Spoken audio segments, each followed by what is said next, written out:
Paso a dar conta dos asuntos que aprobamos hoxe na Xunta de Goberno local. En primeiro lugar, aprobamos o convenio de colaboración coa Xunta de Galicia para a rehabilitación do Mercado de Santa Lucía e construir o novo centro de saúde. Como saben, remitimos á Xunta de Galicia a principios de maio ese convenio, xa con todas as cuestións que había que correxir, e o Consello de Goberno Autonómico autorizou a asinatura a semana pasada. Agora recibe o visto bo do Concello tamén e, grazas a este paso, por fin, será unha realidade o novo Santa Lucía. Con este trámite finalizado, sairá xa a licitación por un prezo total de 10,3 millóns de euros, que é o investimento máis importante realizado no barrio da Falperra nos últimos anos. Neste convenio que se estipulan son os compromisos e achegas de cada parte para a rehabilitación do mercado, a construción do centro de saúde que sustituirá ao de Federico Tapia, a parte do centro cívico. O investimento de conxunto son 10,3 millóns de euros, o Concello achega 4,7, a Xunta 5,5 en 3 anualidades, de aquí ao 2027. As obras comezarán este mesmo ano, rematarán no ano 27. O Concello asume a licitación e a execución das obras, a cesión por 30 anos á Xunta de Galicia da parte do Centro de Saúde, prorrogable por outros 30, o mantemento das zonas comúns e, ademais, aprobamos a exención do IBI para o Centro de Saúde.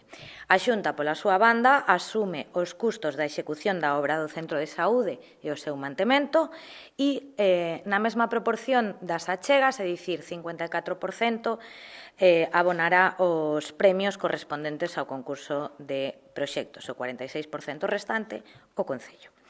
A saída a concurso a licitación correspóndenos a nós e, como digo, será axilizada ao máximo esa licitación para que comecen as obras este mesmo ano.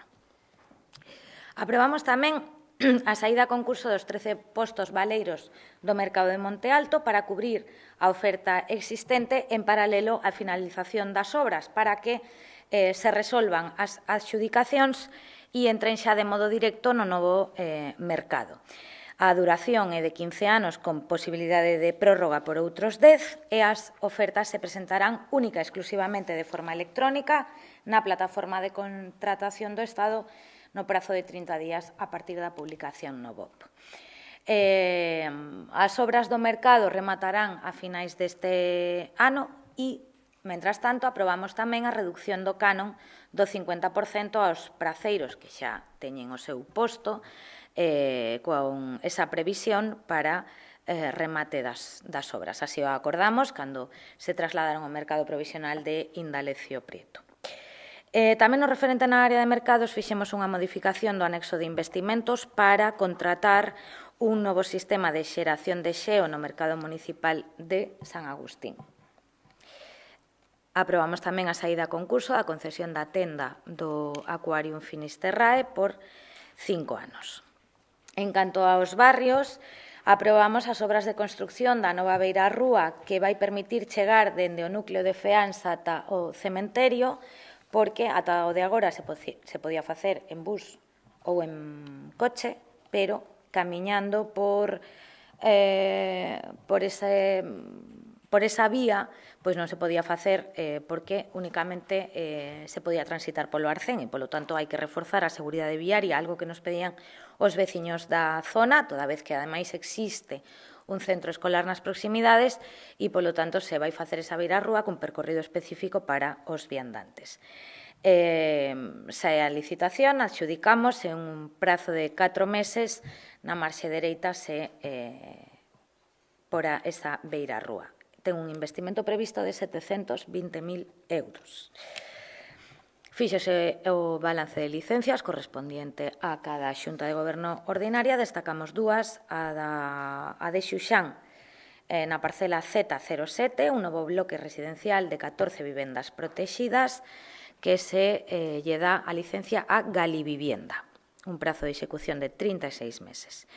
E na Maestranza se concede licencia á promotora Lipromo para a construcción dun edificio de 56 vivendas nesa parcela, na parcela que non ten restos arqueolóxicos, e para aclarar a situación, explicar que está xudicializado o estudio de detalle, pero non está acordada nin a suspensión do planeamento en vía administrativa nin en vía xurisdiccional. Polo tanto, ese planeamento está aprobado e vixente e, polo tanto, solicitada a licencia, sendo esta un acto reglado, hai que concedela porque cumple co estudo de detalle e con todas as normativas. E aquí ven o matiz, que esta licencia ten unha eficacia diferida ata que a promotora presente o proxecto de execución que non vai presentar ata que se resolva a vía xudicial. Polo tanto, non poden ou non van empezar a construir xa.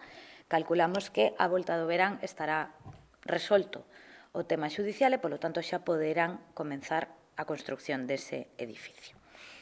Aprobamos tamén dous convenios a través da Fundación En Malsa, un para a Asociación Participa para a Inclusión Social, para o Proxecto Norte e Proxecto Pares, con 49.000 euros e 80.000 para a Asociación de Amigos da Ópera para a tempada lírica.